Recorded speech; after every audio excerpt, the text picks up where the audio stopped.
Hey y'all, Melissa here with you today, and would you believe me if I told you that this line, and this line are all the same length? In fact, these are all sleeve patterns made to fit my dummy box person here, and I'm going to use these examples to show you the differences in drafting sleeves and the compromises you have to make no matter what.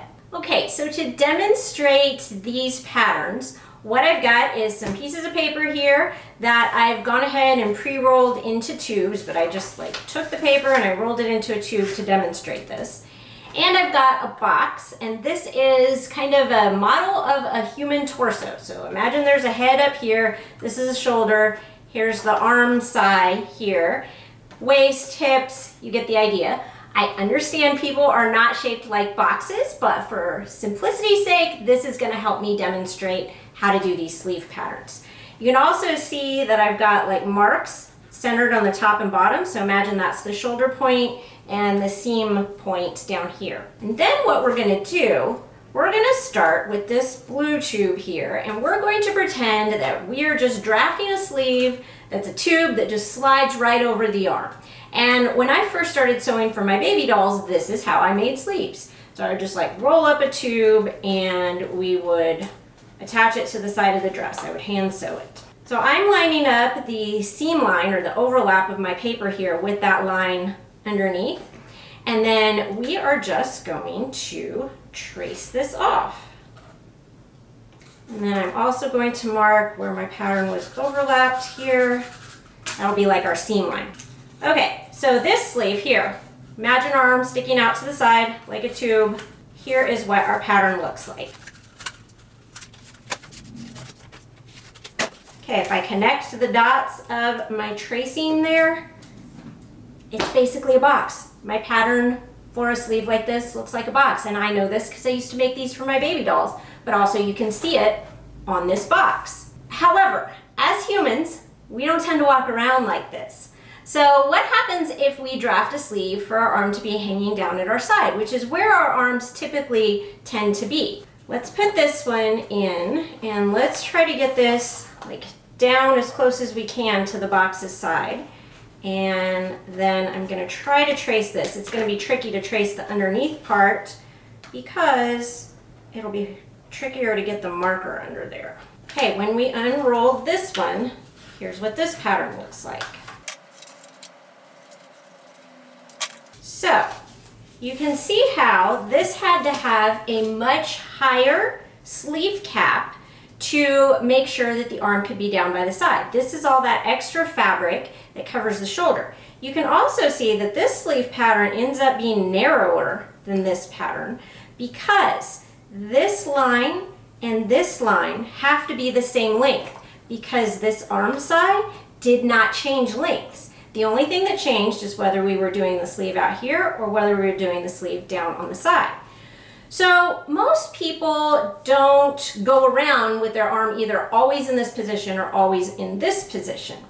This type of sleeve that's more rectangular with no sleeve cap to speak of, this is more typical of what you would find on a very loose-fitting t-shirt.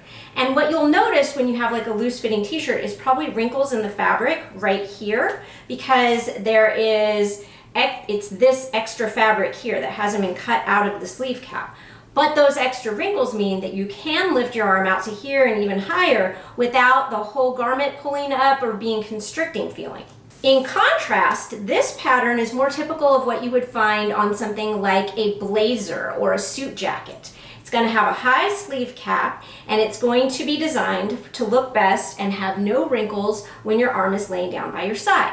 However, if you've ever worn a suit jacket or a blazer, you know that as soon as you try to lift your arm, it starts pulling here and then you get wrinkles up here because that's this extra fabric up here and it doesn't have this fabric that this sleeve has underneath, so it's having to pull your whole garment up to allow you to do that motion. Because of these two extremes, when you are drafting a pattern, you kind of have to figure out where do you want it to look good? Because it can't look great in both positions. You cannot have no wrinkles here and then no wrinkles here in the same pattern. Most garment designers for everyday wear are going to split the difference somewhere between here. It's not going to be a total rectangle where it only doesn't have wrinkles when you're walking around like this, and it's not going to have such a high sleeve cap that you can't lift your arm. This is more for formal attire. So let's put this one in and let's take a look at what that might look like. So this might be a good kind of compromise position. It's not straight out like this, and it's not as far down to the side as we can get it. We're gonna have it kind of maybe in this position.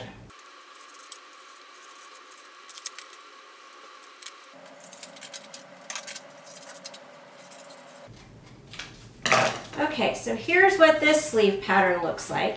As you can see, it's about as wide as this one actually.